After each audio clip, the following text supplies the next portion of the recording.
sickened and upset with himself for looking when he knew that he shouldn't have. They made him nervous, and he knew that he wouldn't be able to work until he had checked the chalet again. He was thorough, looking under the beds and in the wardrobes, rattling the windows to make sure the locks were secure. It was fine. I'm safe here. Calm down. One of the things that had drawn him to Switzerland was that it was so different from Saudi Arabia. There were similarities. Both were rich and secretive countries, but the Swiss went out of their way to avoid conflict. The country was old, solid, and dependable. Bad things didn't happen here. Hassan was watching the feed from the last camera when it too flickered and winked off. He knew it was stupid, but he felt sick with nerves. He doubted that he would be able to sleep, but that wasn't unusual. He couldn't remember the last time he had got a solid 8 hours without waking up in a cold sweat, images of what had happened to his friends fresh in his mind.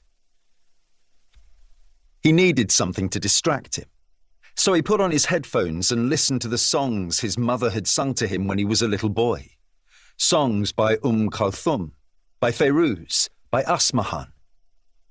The music reminded him of a question he had asked his mother. Why are there no famous female singers from Saudi? She'd explained that some people didn't believe it was right for a woman to sing in public.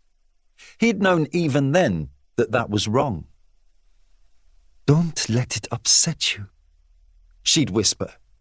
You're the only audience I need. Hassan relaxed and let the music wash over him. He opened his copy of Final Cut and selected the most up-to-date edit of the film. Aisha was due to attend its premiere at a conference in Cairo next month, and there was still a ton of things that needed to be done. Some of the edits were a little rough and ready, and they'd been using a temporary soundtrack while they waited for the clearances for the music that they wanted to use. Their lawyer in London had arranged those now, so the music could be added. Aisha had asked him how long it would take, and he had said he'd need a day. She had emailed again an hour later and told him that she wanted to include interviews with the women who were facing jail for doing things that had upset the regime. 30 years for the woman who had followed and retweeted activists on Twitter. 15 years for the woman who had posted an immoral video on Instagram inviting a female friend to come to her apartment because she was lonely. 6 years for the activist who had created viral videos demanding equality for men and women. He found the spot where Aisha had suggested they include the videos and pondered the best way to cut them. And then he stopped. Something was different. There was a draft that hadn't been there before. He looked over at the thermostat. It had dropped to 20. He tried to think through possible reasons.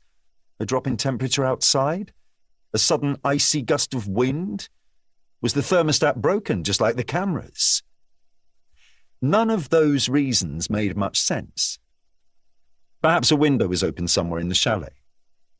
He took off his headphones, stood up, took a step backwards. His pulse quickened. He looked down at the laptop and wondered if he needed to wipe it. It would take 5 seconds to type in the kill code, and that would be that. The drive would be wiped, destroying all trace of Aisha, the film, and all the evidence that would otherwise put his life in danger. A tall, powerfully built man dressed in black stepped out of the shadows. Hassan couldn't look away. The man looked at him with a blank and expressionless face. Where is she? Hassan swallowed. I don't know. He smiled. Come on, Hassan. You do. I know you do. She doesn't tell me. She knows it wouldn't be safe. You are a bad liar, Hassan. I'd ask you again, but how could I trust you to tell me the truth? You have dragged me halfway around the world to somewhere cold and damp, and now I'm in a foul mood. He smiled again, and anyway, it wouldn't matter what you said.